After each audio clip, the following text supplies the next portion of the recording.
여러분 안녕하십니까? 광주 MBC 뉴스투데이입니다. 먼저 오늘의 주요 뉴스입니다. 지어진 지 오래된 아파트의 주차난이 주민들 사이에 갈등으로 번지고 있습니다. 광주 도시철도 2호선 공론화위원회가 오늘 출범합니다. 지하철 방식에 반대하는 시민 모임은 장외투쟁을 예고하고 있습니다. 광주 지역 콘텐츠 업체와 작가들이 광주 전남의 맛과 멋을 소재로 한 드라마 공동 제작에 나섭니다.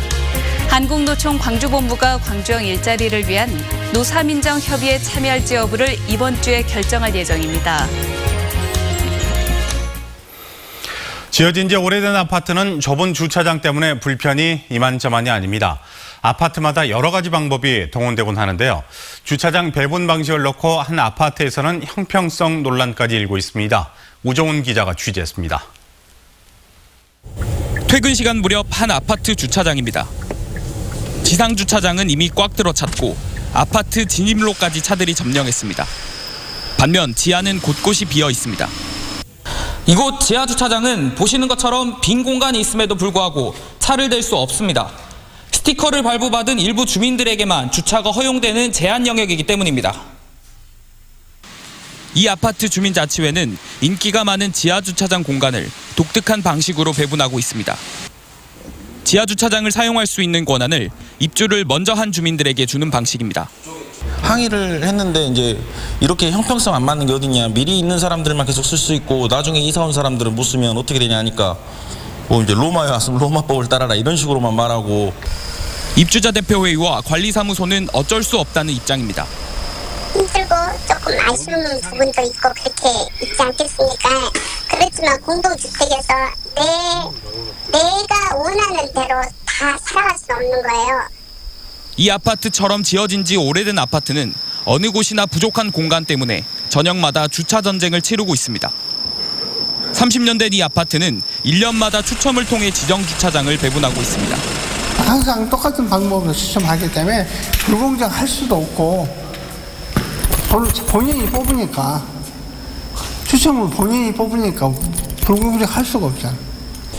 요즘 지어지는 아파트는 세대당 한 대를 기준으로 주차장을 만들고 있지만 1997년 이전에는 아파트 면적을 기준으로 주차장을 만들도록 했습니다. 세월이 흘러 자동차 보유 세대는 늘어만 가고 적은 평수의 아파트 경우는 주차장이 부족할 수밖에 없는 겁니다. 오래된 노후 아파트들은 세대당 채 한 대가 설치가 되지 않은 그런 아파트들이 있다 보니까 현재 노후 아파트의 주차 문제가 좀 나타나고 있는 것 같습니다. 광주 시내 아파트는 모두 1,048개. 이 가운데 주차면 보유 기준이 바뀐 1997년 이전 지어진 아파트는 636개로 60%에 달합니다. 오래된 아파트의 경우 재건축이 되지 않는 한 좁은 주차장의 현실을 견딜 수밖에 없어 주민 간의 갈등은 계속될 수밖에 없는 현실입니다. MBC 뉴스 우종훈입니다. 도시철도 2호선 공론화위원회가 오늘 출범합니다. 최영태 시민권익위원장은 법조계와 교수 등 7명으로 구성된 공론화위원회가 오늘 출범한다며 시민 참여형 수기 방식을 위한 후속 절차에 착수할 예정이라고 밝혔습니다. 하지만 중재안을 사실상 거부했던 사람 중심 미래교통 시민 모임은 향후 모든 책임은 광주시와 권익위원회가 져야 한다며 강력한 대응을 예고하고 있습니다. 광주형 일자리가 무산되는 게 아니냐는 우려 속에 이번 주 노동계가 협상 참여 여부를 최종 결정합니다. 한국노총 광주본부는 오늘과 내일 이틀 동안 주요 사업장별로 의견을 취합한 다음 오는 19일 오전 운영위원회를 열고 최종 입장을 밝힐 계획입니다. 한국노총은 이 자리에서 아예 노사민정 협상 테이블에 불참할지 아니면 새로운 요구안을 제시할지 등 폭넓은 논의를 할 것으로 알려졌습니다. 한 주의 시작인 오늘 구름 많은 모습입니다. 오늘 대부분 지역은 구름만 많겠고요. 전남 해안 지역을 중심으로는 흐린 가운데 5mm 안팎의 비가 내리겠습니다. 한편 밤사이 기온이 떨어지면서 아침까지 안개가 끼는 곳이 많습니다. 출근길 교통안전에도 주의하셔야겠습니다. 요즘 아침 저녁으로는 선선하지만 한낮에는 더운 날씨를 보이면서 자외선 지수는 높음 단계, 식중독 지수는 가장 높은 단계인 위험 단계를 보이고 있습니다. 한여름 평년과 비슷한 수준이니까요. 가을로 접어들어가는 길목에서도 먹는 음식 또 뜨거운 햇볕에 각별히 주의하셔야겠습니다. 현재 기온 살펴보시면 광주가 20.2도로 어제와 비슷합니다. 선선하게 출발하고 있고요. 낮 기온은 광주가 27도, 담양과 화순도 27도 보이면서 초여름 같은 날씨를 보이겠습니다. 목포는 26도, 영암은 27도, 강진과 장흥은 28도를 보이겠고요. 곡성은 26도, 광양은 28도 보이면서 평년과 비슷한 수준의 기온 분포를 보이겠습니다.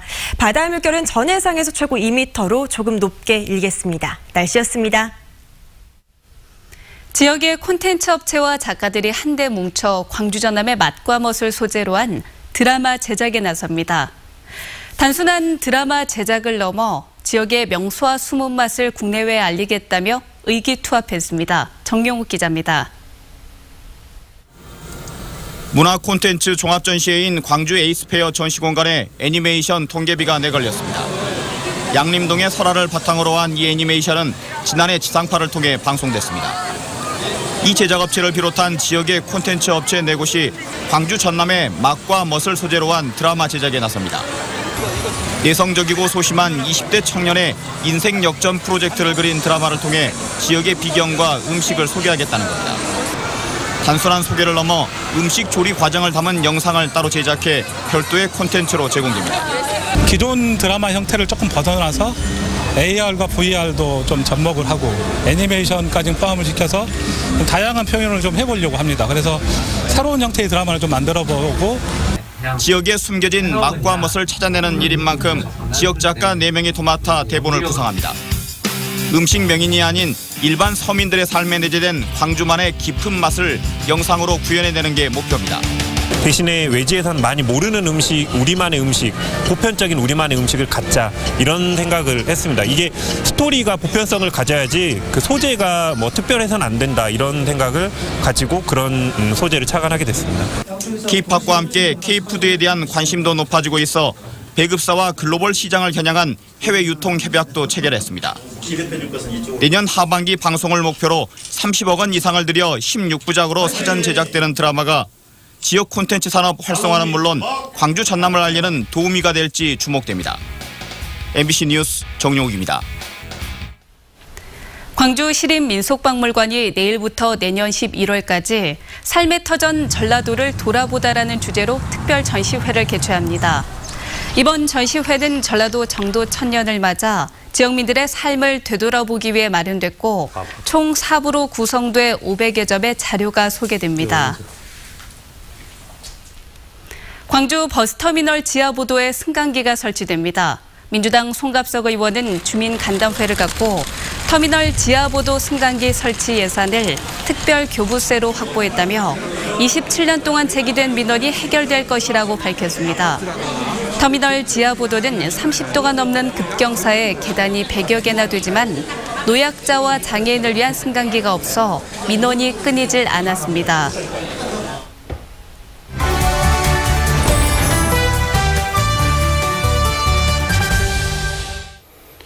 3차 남북 정상회담이 하루 앞으로 다가왔습니다. 남북관계 혼풍에 대한 기대가 높은 가운데 국회에서는 회담 전 판문점 선언 비준이 무산됐습니다. 네, 남북 정상회담을 둘러싼 국내 정세와 향후 전망에 대해 이야기 나눠보도록 하겠습니다. 김대현 시사평론가 나와 있습니다. 안녕하십니까? 안녕하십니까? 네, 판문점 선언 비준 동의안이 결국 상임위원회 상정조차 되지 못했습니다. 정부와 여당으로서는 상당히 부담이 될 것 같습니다. 네. 더불어민주당 입장에서는 내일 열리는 3차 남북정상회담에 지난 4.17 그 판문점 선언에 대한 비준을 국회에서 처리하려고 했는데 네. 자유한국당과 이제 바른미래당이 반대를 하면서 무산이 되었어요. 근데 보수 야당의 입장에서 보면 그 비준이라는 것은 국가 간의 조약이잖아요. 네. 그동안 이제 북한을 국가로 인정하지 않았는데 이 비준을 한다는 건 또 자기 모순이고 또 하나는 이제 그 국회 비준 이후에 후속 조치로 따르는 그 경제협력 부분, 국가의 세금이 투여되잖아요. 네. 그동안 이제 보수 야당 같은 경우는 민주당이나 집권 여당을 향해서 북한에 퍼준다는 이런 비난을 퍼부었는데 비준에 동의해 주지 않니? 이것 또한 자기 모순 아니겠습니까? 이래서 이제 이런 상황이고 다만 이제 야당의 입장에서는 3차 정상회담 이후에 지켜보는 거 비준하는 것도 늦지 않다. 이 말도 사실상 틀린 말 아닌 것 같은데 네.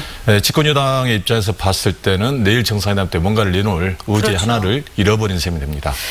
뭐 지금 남북관계 훈풍에 대한 보수 진영의 견제가 만만치가 않은 상황이잖아요. 네. 내일 남북 정상회담에서 중점적으로 다뤄질 의제는 무엇이고 또 어떤 성과를 기대하고 있습니까? 일단 3차 정상회담에서는 비핵화의 진전 부분이고요. 또 네. 하나는 이걸 통해서 2차 북미회담이 이루어질 것인가. 그리고 이게 이루어진다면 종전선언까지 가는 이제 로드맵이 있는데 이게 이제 핵심 포인트예요.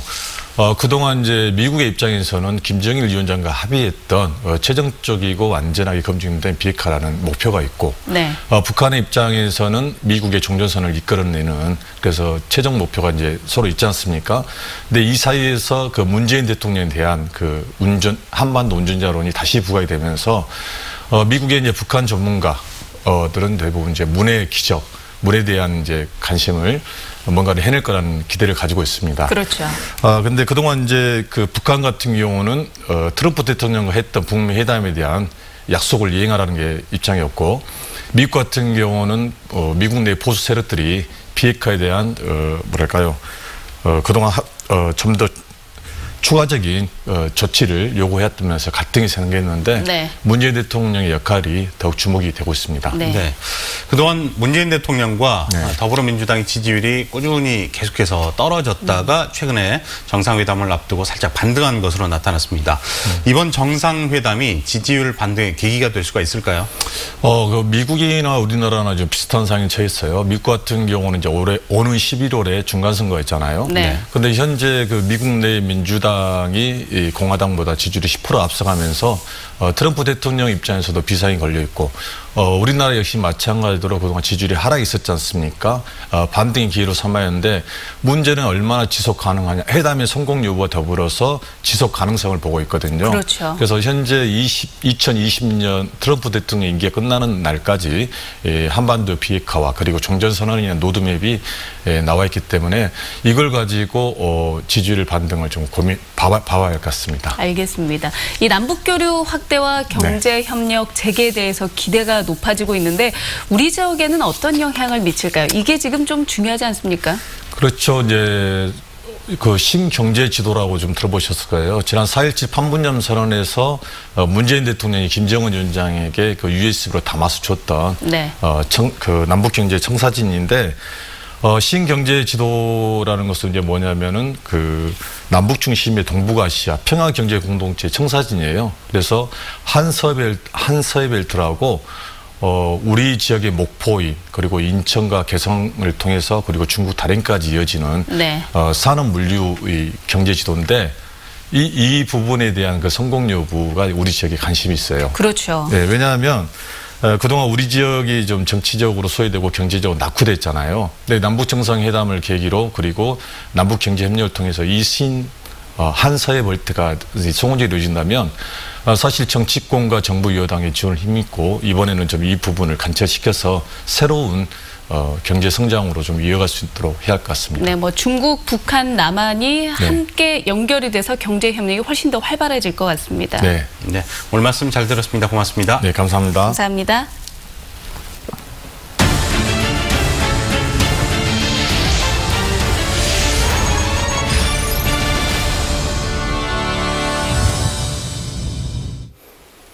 항해사나 기관사를 양성하는 해양대학교 해사대학의 신입생 모집에 남녀의 편차가 큰 것으로 나타났습니다. 남학생들을 여학생보다 많게는 7배 정도 더 뽑고 있는데 남학생들에게는 열린 문이지만 여학생들에게는 좁은 문이 되고 있습니다. 신광아 기자입니다. 목포해양대학교 해사대학의 지난 2016년 취업률은 84%에 이르고 있습니다.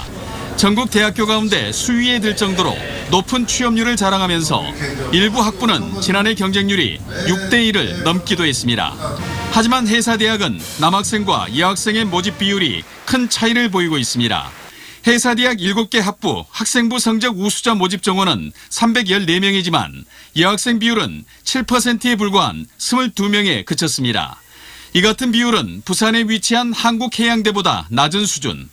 한국해양대의 경우 해사대학 교과 성적 우수자 모집 정원의 13.2%를 여학생에게 할당하고 있습니다. 목포 해양대는 여학생 비율을 점차 늘릴 계획이지만 선사에서 여성 채용을 꺼리고 있다며 고민스럽다고 밝혔습니다.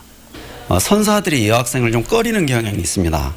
그리고 결국 취업이 어려우면 우리 학교 평가의 중요한 인자인 취업률이 낮아지고 그렇게 되면 학교 전체가 마이너스의 요인이 되기 때문에 국가인권위원회가 지난 2006년 목포 해양대에 여학생 정원 제한제도 시정 요청을 한 지 10여 년이 넘었지만 회사 계열은 여전히 여성에서 높은 울타리를 치고 있습니다. MBC 뉴스 신광하입니다.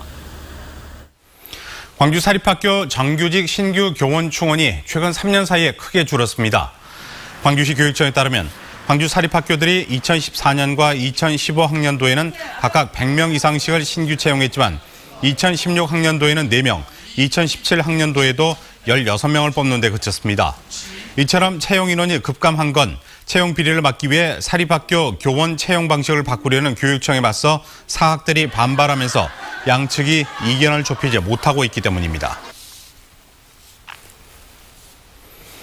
광주 모 여고의 성비위 사건을 수사하고 있는 경찰이 가해교사 2명에 대해 구속영장을 신청했습니다. 광주 남부경찰서는 지난 2016년부터 최근까지 교실 등에서 제자들을 추행하거나 성희롱해 성적 수치심을 느끼게 한 혐의로 광주 모 여고 교사 등 2명에 대해 구속영장을 신청했습니다. 경찰은 또 학생들의 피해 진술을 확보해 교사 3명을 추가로 입건했습니다. 이로써 해당 학교의 가해 교사는 모두 19명으로 늘어났습니다. 어제 오전 9시 40분쯤 광주시 북구 청풍동의 한 주차장 차 안에서 36살 서모 씨가 숨져 있는 것을 등산객이 발견해 신고했습니다. 경찰은 서 씨가 최근 레스토랑 사업에 실패한 뒤 우울증을 앓았다는 주변인들의 진술을 토대로 서 씨가 사업에 실패해 스스로 목숨을 끊은 게 아닌가 보고 유족들을 상대로 자세한 원인을 조사할 계획입니다.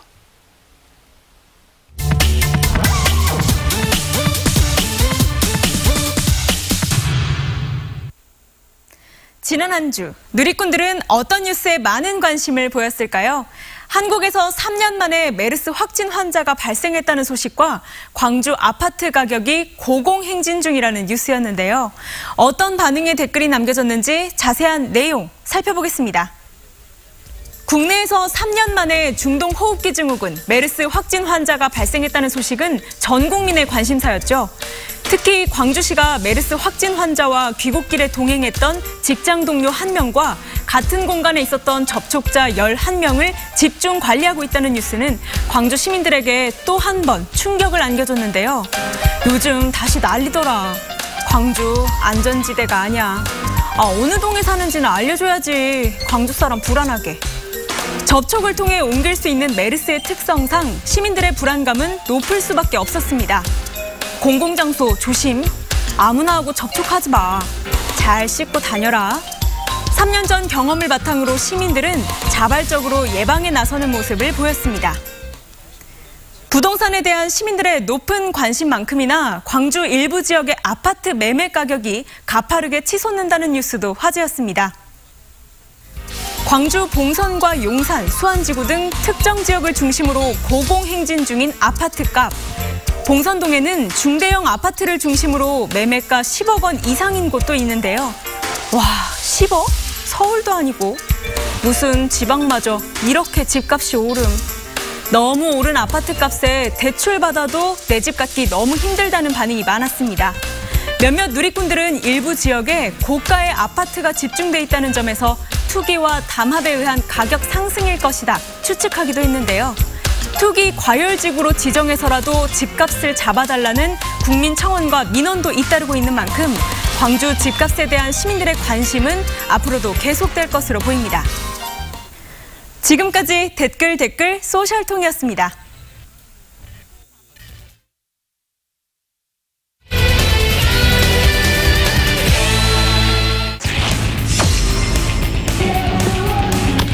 잡아당깁니다. 오른쪽 우익수 평타. 3구 타격 외로 빠져나갔습니다. 원앤원 3구 타격 2루수 최하 잡아서 2루 먼저 1루에는 던지지 못했습니다. 3루에서 최원준은 득점. 잘 맞췄어요. 우중간 날아갑니다. 우중간에 떨어지는 안타. 풀카운트 주자 스타트. 힘있게 당겼습니다. 좌중간으로 뜬타고 좌중간 멀리 갑니다. 중견수 뒤로 담장 쪽 담장을 넘어갑니다. 나지원 동점 투런 홈런. 양볼 센터 쪽으로 그대로 빠져나갔습니다. 선두타자 대타 김선민의 안타. 2구 바운드가 되면서 기어서의 3루자 홈에서 세이브. 역전 점수가 들어왔습니다. 김선민의 질주. 밀어냅니다. 1간의 안타. 시프트를 뚫고 있는 이범호. 스트라이크 이후에 시프트를 깼습니다. 이제는 아주 낮아요. 입장에서 왼쪽으로 큼지막한 타구 날아갑니다. 좌익수 뒤로 담장 쪽 담장 넘어갑니다. 나지원의 동점 투런. 활약을 펼칩니다. 벼랑 끝까지 몰려있던 기아 타이거즈를 구해내는 나지원의 홈런 한방. 2-2 끌어당긴 타구 좌측으로 좌익수 노수광 앞에 떨어지는 안타. 다시 한번 끝내기 주자가 출루하는 기아입니다. 제4구 때렸어요. 외야로 갑니다. 나지원이 경기를 끝내버립니다. 나지원의 오늘 경기 5번째 안타가 끝내기 안타가 됐습니다. 기아 타이거즈 7대6 승리. 청정바다에서 키우는 전복이라고 모두 똑같은 전복은 아닙니다. 국제기구가 양식수산물의 생태와 환경, 사회적 책임까지 규정한 인증제도를 만들었는데요. 전복은 전 세계에서 한국이 가장 두각을 나타내고 있습니다. 양현승 기자입니다. 슬로시티로 지정되어 있는 완도군 청산도. 섬 주변 바다의 전복 양식장은 일반 양식장과 다릅니다. 환경보호와 생물 다양성 보존 등 사회적 책임을 다하고 있다는 국제기구의 증명 ASC를 인증받았기 때문입니다. 다시마 맛도 전복에 더 많이 느껴졌고요. 그냥 바다의 향과 모든 걸 갖춘 전복인 것 같습니다. 세계자연기금 등이 ASC 인증제도를 도입한 건 지난 2010년. 멸종위기 수산물을 양식으로 복원하는 동시에 수산물의 안전성과 지속 가능성을 확보하는 국제 표준을 만든 겁니다.